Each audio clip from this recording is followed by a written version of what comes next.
We are live from the News Hub here at the Sunway in Accra. Good evening and welcome to News 360. I am Isa Moni. And I am Portia Gabo. Coming up, the headlines. News 360 Headlines is brought to you by Deluxe Paid, GT Bank, and Piccadilly Biscuits. Tonight, pupils of Children MA Basic School put on first aid medication following threats of an unknown skin disease. And also coming up, danger looms as portions of Accra and Sawam rail line covered with filth a threat to rail passengers.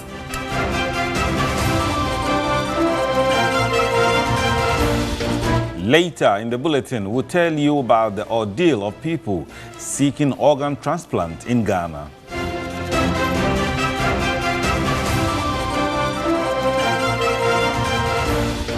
On the international front, Foreign Secretary urges Iran to reverse its illegal seizure of British-flagged tanker in Gulf.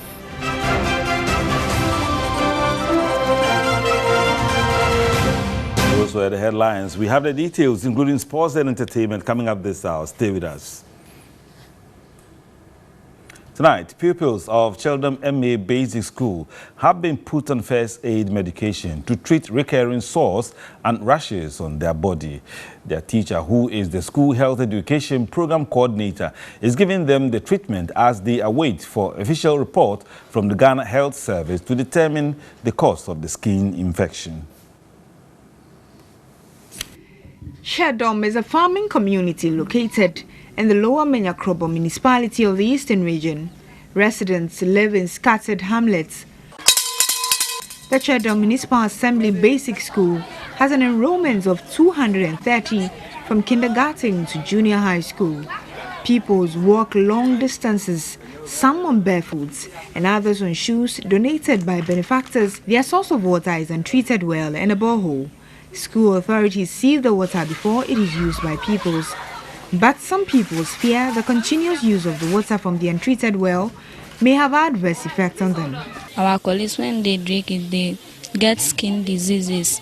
And we also, because we don't have anything to do about it, when we are also drinking it, we are thinking that we also get the disease. We don't have clean water to drink, and if we drink the water too, we get some effective from the water. Some is diarrhea. Some pupils are said to have complained of stomach problems before the source were discovered by their teacher, Frederick Nate, who also has a school health education program. We realize that these days when the children come to school, they have a lot of sores on them. And the first aid provision was only based on maybe their stomach upset, the headache.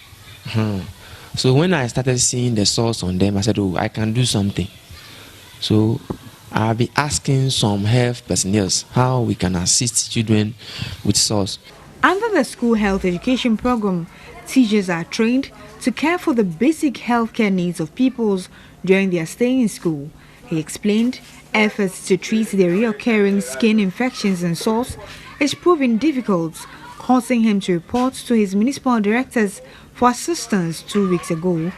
Pupils numbering 15 are currently undergoing first aid treatments plan as they wait for official reports on cause of infection.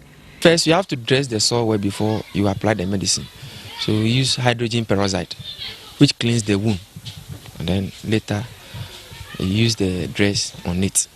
And also, if the sore comes as a result of rashes, then we use the penicillin ointment on it. That oozes the water out of the sore faster.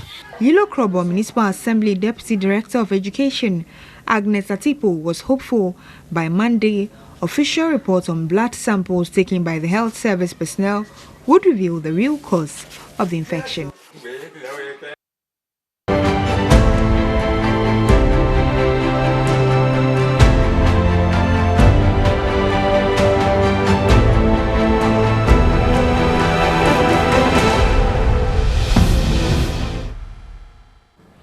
Let's now focus on sanitation, and residents of Alodoshi in the Greater Accra region have resorted to dumping of waste on the Accra and Sawam railway line. A large portion of the rail line has been covered with filth.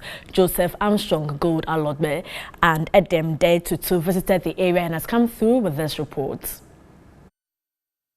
The railway looks attractive and well arranged from a distance, but getting closer, it tells a painful story of how residents, mainly squatters living close to the rail lines, have resorted to dumping of refuse on the newly worked on Accra-Nsawam rail line. The residents see nothing wrong with the dumping of refuse here. It's not for free. We pay 1 cedi each for Bala, for rubbish. So the old man used to sit over here, then he used to collect the money from us. I don't get dustbin, so I'm supposed to dump this over here. If I get dustbin for my house, I won't dump my ball over here.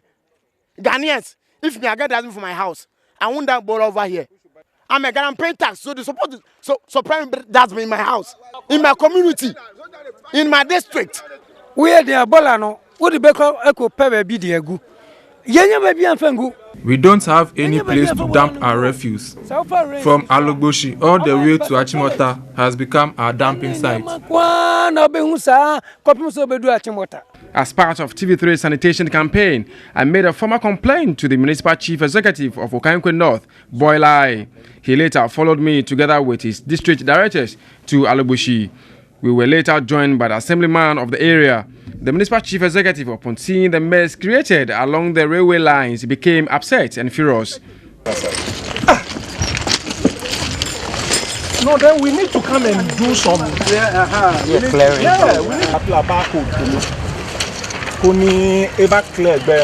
When I was appointed, I visited a lot of places. I remember we came here, but the situation wasn't as bad as I'm seeing this morning. And I'm very overwhelmed about what I'm seeing here because it's very sad and very pathetic. He promised to have the refuse collected within 2 weeks. Ministry of Railways, this is their track or whatever. And they know that this thing was going on because they apply the road all the time. So they could have, been proactive to alert the, our mother assembly, that is AMA. We'll give ourselves some 2 weeks to be able to do that. So we are starting this Saturday. But what will happen to squatters who dumped refuse along the rail line? We will arrest anyone found dumping refuse here. The resident had earlier accused the assemblyman for the area of collecting money to allow them dump refuse here. But the assemblyman refuted the allegations. To take money to dump here as an assemblyman. Honestly, a local government need to make me resign as an assemblyman. Why should I even do this in the first place? No, I swear an oath to carry the job. When you do this, it will be a curse on you. Assemblyman, I will never do this. Joseph Armstrong Gold, TV3, Alogboshi, Accra.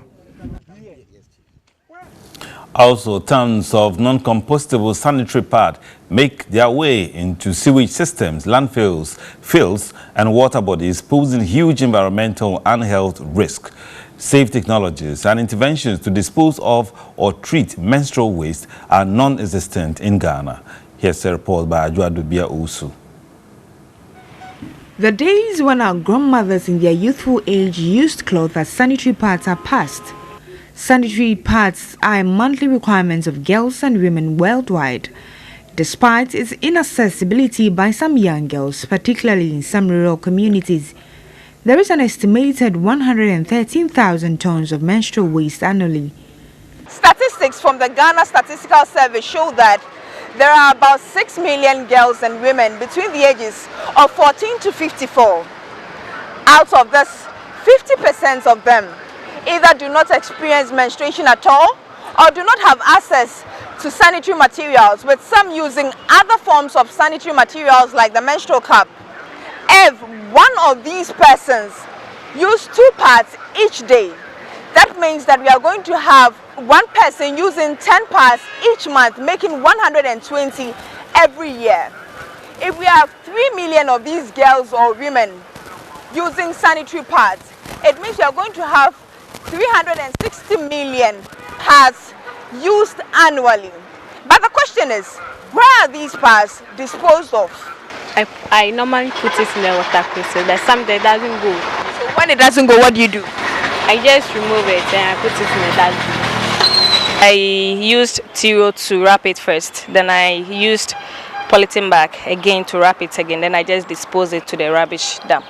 You will take one pad, then you will fold it, then you will put it in the takeaway rubber, just it in the dustbin. That means that 360 million parts multiplied by 800 years is going to give us 288 billion years, which is actually more than the world's existence of 4.543 billion years. Worse still is that most sanitary pads are plastic-based and non-biodegradable and could take between 500 and 800 years to decompose. This means the sanitary pads we tossed in the bin will continue to be retained in the ecosystem after you and I are long gone. Data provided by waste landfills indicates that menstrual waste collected across the country, primarily consisting of sanitary pads, are disposed of as routine waste along with household garbage. Well, one way of effectively dealing with sanitary products like this would be incineration, but this would have to be done at very, very high temperatures, around 800 degrees Celsius.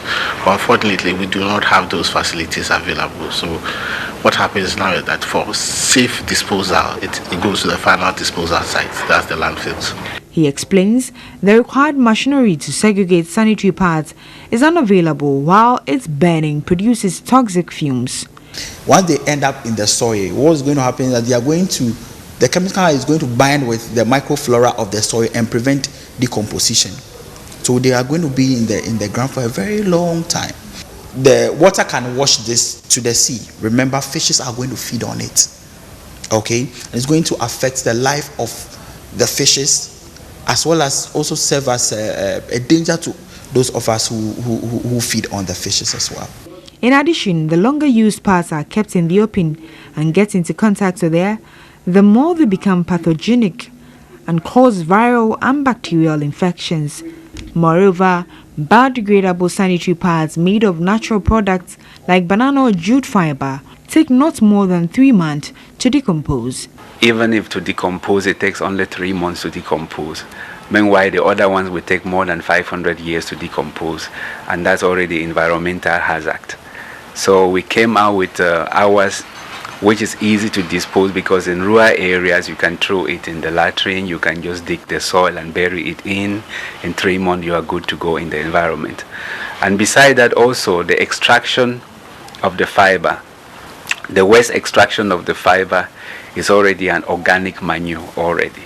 You turn that to organic manure, which is already good for the soil fertility and for the community at large. As part of solving waste management challenges, it is imperative that all forms of waste be considered.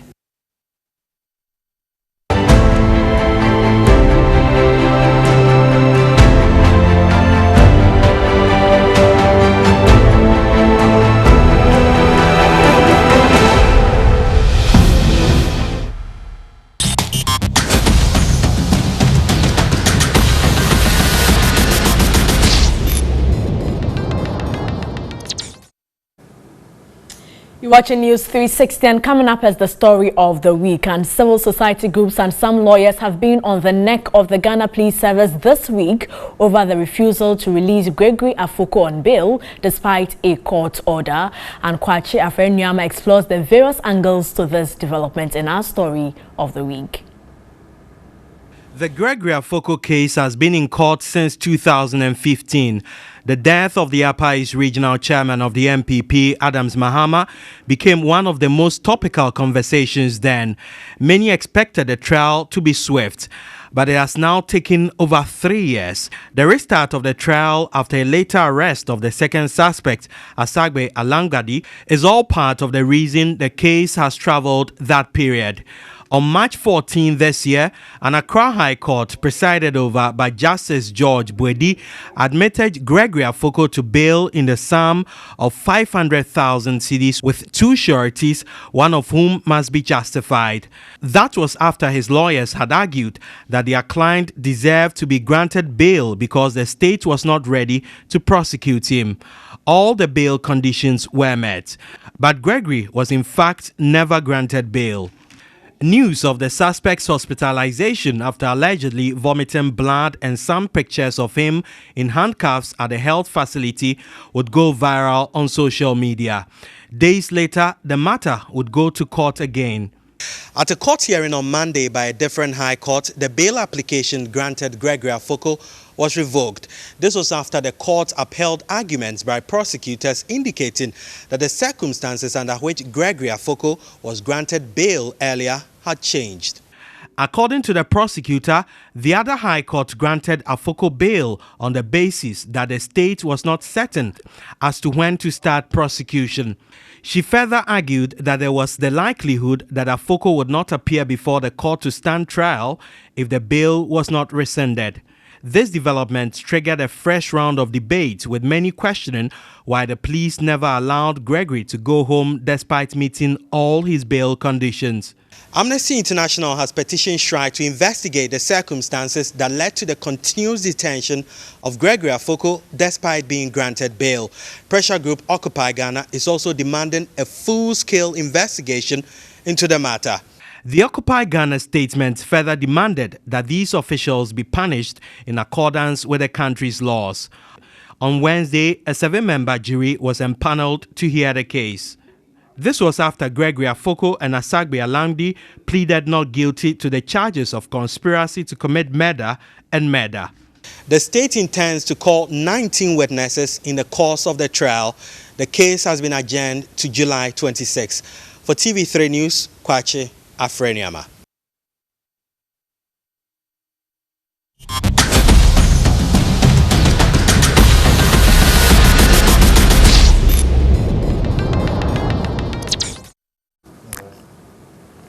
And now, residents of Akuse in the Lower Manya-Krobo district of the Eastern region are pleading with government to come to their rescue. They say the bad road network in the area is causing them a lot of harm, and they plead that urgent action be given to them to salvage the situation. Akuse is located in the Lower Manya-Krobo district of the Eastern region of Ghana. Residents are predominantly farmers who produce rice in very large quantities. The town has been left to its fate as residents face a lot of developmental problems. The road network in the area is very deplorable and needs attention. Residents say the condition of the road network has made life very difficult. Roads leading to farms have developed deep potholes. Farmers have to pay extra to transport their produce from their farms. When we even produce our rice from the field, and we are bringing it to the drying floor, because of the poor nature of the road, the price that the vehicle is supposed to charge us, that will help us to limit our cost of production, is high.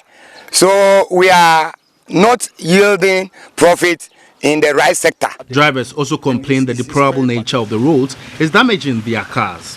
The poor state of roads is also affecting healthcare. Whenever it rains, the roads become unmotorable, making accessing hospital a challenge. Residents want government to come to their aid to help improve on socio-economic activities in the area. Let's go to the Ashanti region, where motorists flying the Asafo interchange underpass in Kumasi want the Urban Roads Department to urgently cover up a ditch in the middle of the road. The situation poses a threat to motorists, particularly those unfamiliar with the stretch. A report by Chelsea Ifafrempa. Plying the stretch of the Asafo interchange has become quite dangerous for motorists. A steel slab covering this pit has been removed, leaving a portion of the road to deteriorate. The situation exposes motorists to vehicular accidents. Some burst their car tires and others damage their bumpers when the vehicles hit the ditch. They want city authorities to fix the road to prevent any unforeseen disaster.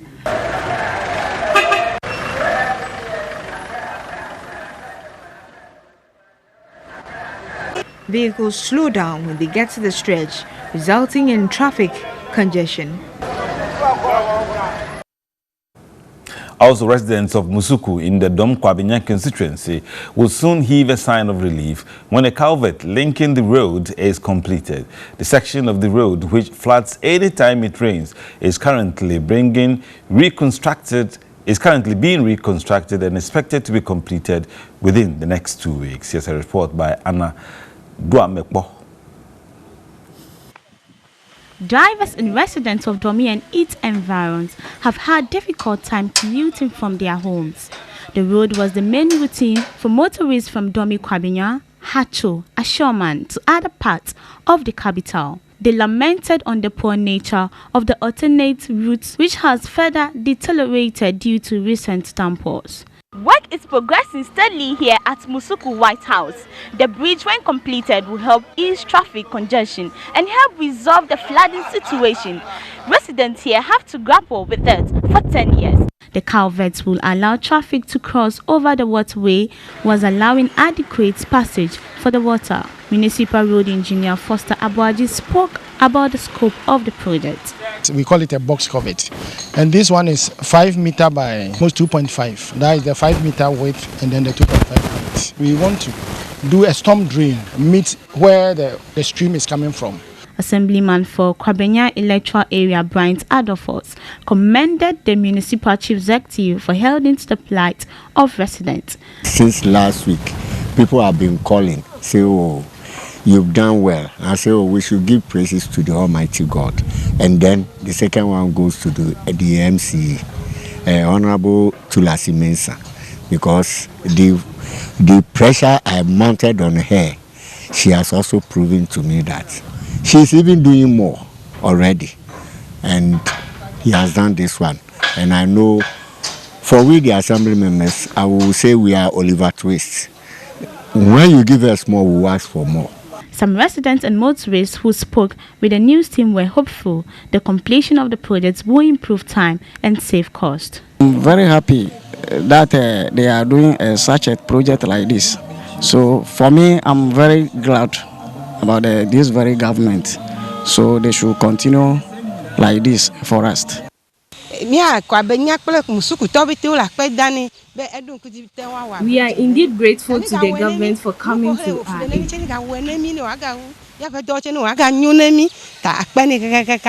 The diversion is okay. It's only the dust is too much. So they are doing good work. I hope they'll finish it on time. You're watching News 360. We'll return shortly with Mission. Stay with us.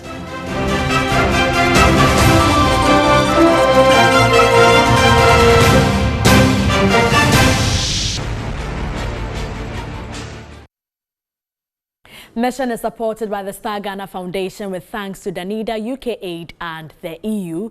Now, despite the passage of the Disability Act in 2006, persons with disability say they are yet to see its impact. Spencer Kwabena Boatin Mensah in this report dubbed Journey to the West travels along with Samuel, a physically challenged person from Cape Coast through Kumasi to Sitri in the Western region, and catalogues some humiliating situations he had to go through. Well, this is the last half of the story of Samuel Abogo Zigli.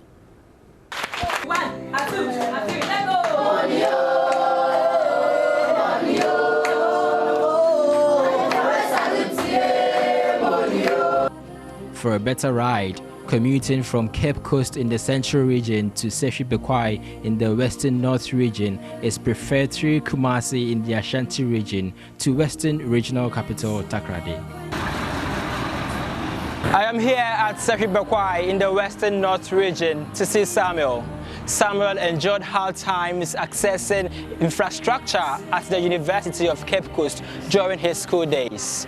Samuel has completed. Among other questions, I'm going to ask him this. Samuel, after school, what's next? After completing 4 years of education at the tertiary level, you are required to serve the nation within a period of a year. And I'm hoping that I'm posted into an institution that will provide me the avenue to work conveniently without any obstacle. While waiting for his national service deployment to serve Ghana, Samuel expects Mission to promote a disability-friendly posting for all potential service personnel with disability. The National Service Scheme (NSS) provides newly qualified graduates the opportunity to have practical exposure on the job market as part of graduate civic responsibility to the state.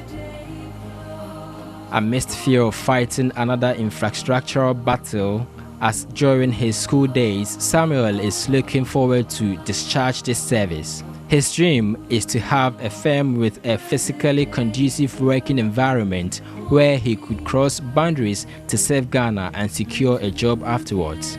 After my national service, I'll be very much happy if an institution employs me so that I'll work in order to feed myself and also feed those who are really behind me.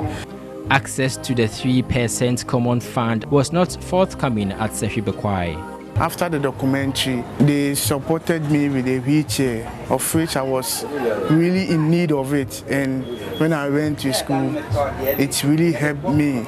Samuel is a beacon of hope to his family.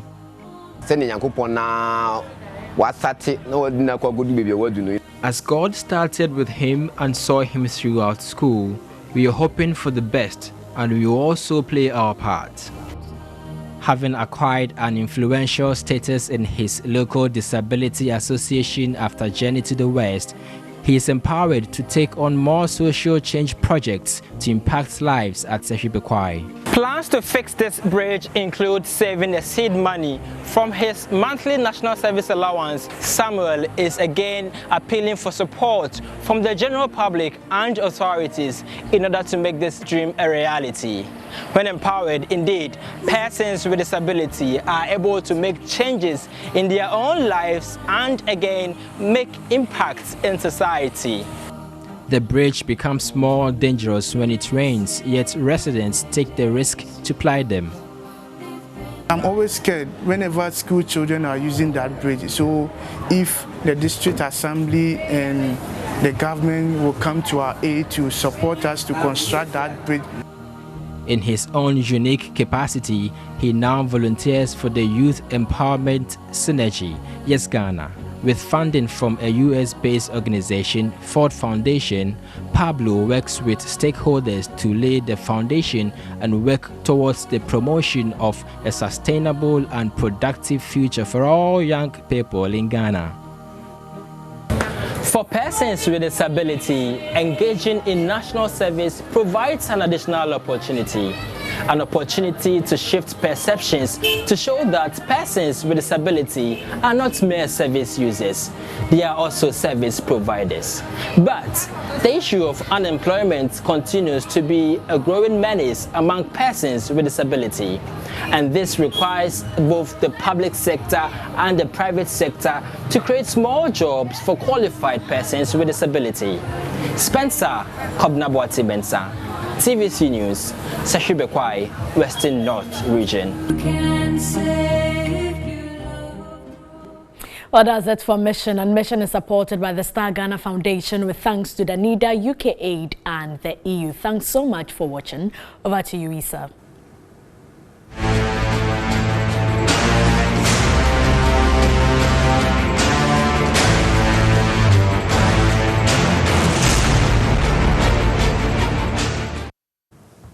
Welcome back. Let's do some more stories right now. A former Minister of Gender, Children and Social Protection, Nana Oyelita, on Friday filed her nomination to contest the parliamentary primaries of the National Democratic Congress for the Adentown constituency. She promised to abide by all rules and regulations regarding the conduct of the pre-election campaigns. As a women and children activist, women dominated the processing amidst singing and dancing. After submitting her forms, Nana Oyelita said she decided to serve the people of Adenta after thorough consultation with key stakeholders. I'm hardworking, I can draw resources, I have the leverage, I'm tried and tested. I have worked in public service as a cabinet minister, I've worked in private sector as a lawyer, I've worked with civil society as a human rights lawyer. I have also worked for Adenta NDC, supported Adenta NDC in the campaigns, supported my branch and my ward, and I believe that with this track record, I am the winnable candidate. She noted her major priority would be to unite the party at the constituency, ward and branch levels. As I go around, one key thing is youth unemployment and our infrastructure, especially our road infrastructure. So that is a big problem. These are some of our key challenges. At the political level in terms of NDC, it is having well-resourced constituency and with also active branches. So I will implement the adopter branch and ensure that each and every branch, 147 branches, we have somebody adopting the branch. The Adenta NDC Constituency Secretary, Patrick Swanta, said Nana Oyelita has met all the requirements to be considered for vetting. By the close of filing of nomination, Mohammed Adamu Ramadan and Nana Oyelita were the only two that filed to contest the Adenta parliamentary seat. The U.S. Assistant Secretary of State for African Affairs under the erstwhile Obama administration, Linda Thomas-Greenfield, has commended President Akufo-Addo for pursuing the Ghana Beyond Aid agenda. She says that as the surest way to guarantee long-term development. She was speaking to TV3's Alfredo Kanse in Madison, Wisconsin. President Akufo-Addo launched the Ghana Beyond Aid Charter at the 2019 May Day celebration. Upon the assumption of office on 7th of January 2017, President Akufo-Addo espoused his government's desire to prudently manage the country's natural resources in a manner that would allow the country's development agenda to be financed without recourse to external assistance. An agenda the president referred to as building a Ghana Beyond Aid. Commenting on the possibility of a Ghana Beyond Aid on the sidelines of a meeting on strengthening institutions in Africa ongoing in Wisconsin, United States of America, Assistant Secretary of State for African Affairs under the erstwhile Obama administration, Linda Thomas-Greenfield, commended President Akufo-Addo for the agenda. She is of the view that the best way to guarantee a more sustainable growth for any country on the continent is trade, not aid. You cannot create stability with aid. And we've seen that development assistance, while it's good and it's useful, it doesn't have the long-term benefits that people expect from the countries to achieve. So it is only through investments, jobs are created. It's only through business that jobs are created. And I think the president has something that other countries are seeing can be beneficial to their futures. She was, however, worried that the fight against corruption was not yielding the expected results. A situation, she says, could erode all the gains of a Ghana Beyond Aid.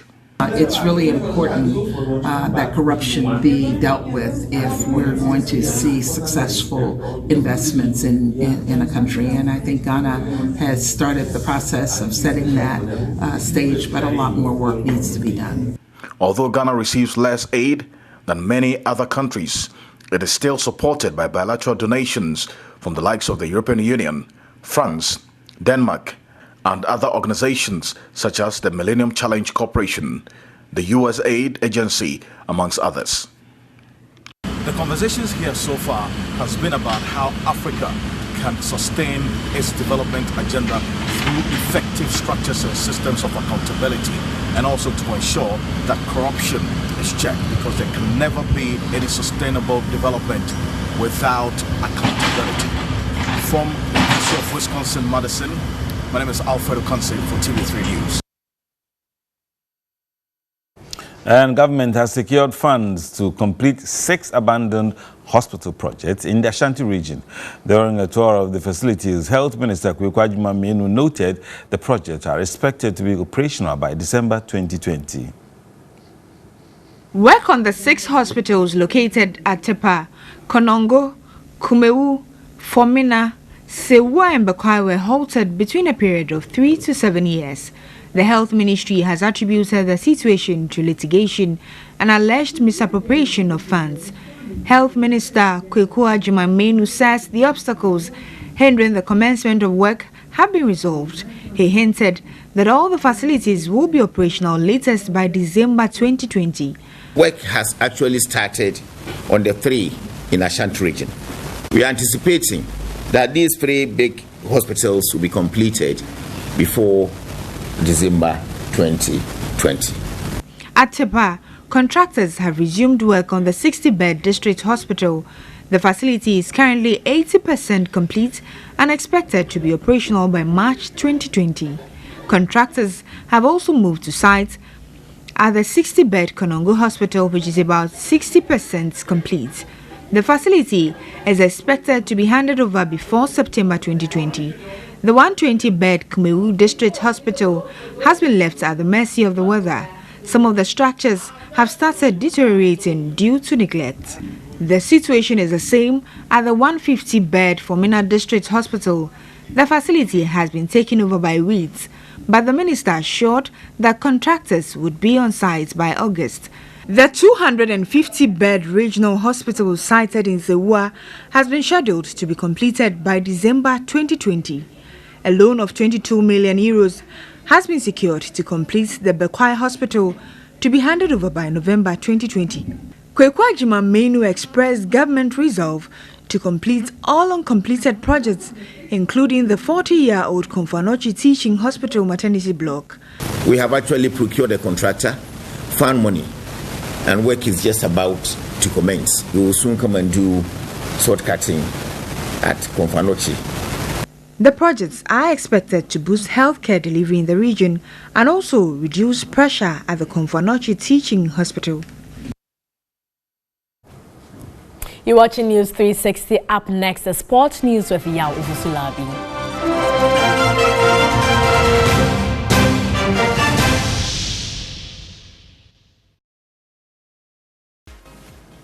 And in this segment tonight, as part of the year-long Year of Return Ghana 2019 celebrations, a 3-day festival has been organized to welcome people of African descent back to Ghana. The Maraba Festival brought together traditional rulers across various regions to portray Ghana's rich cultural heritage.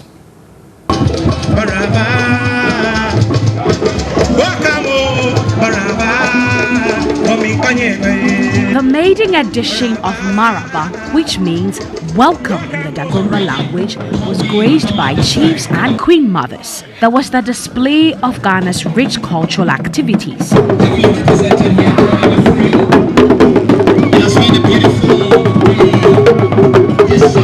Madam Bella Ahu is the president for Ghana Tourism Federation, GATOF. You can see that we've brought in the chiefs from the 10 regions of Ghana, so they could sell out their regions to our brothers and sisters in the diaspora, to open up the regions to them. Whatever investment they want to do, they are welcome to any of the regions to go and invest. Our brothers and sisters who have returned now know who their chiefs are. They now know how warmly they are welcome. They now know they've come home.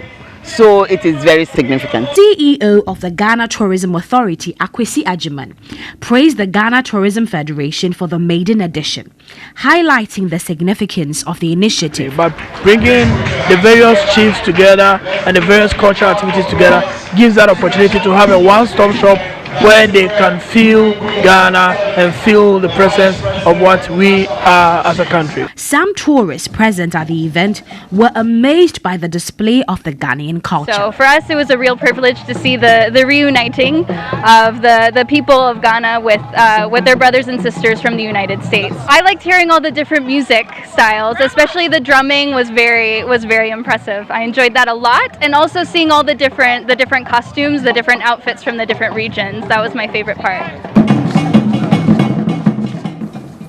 Looks quite promising, the Year of Return. Yes. All right, then. That's it for News 360. Thanks so much for watching. I am Portia Gabo. And I am Issa Moni. More news on 3news.com.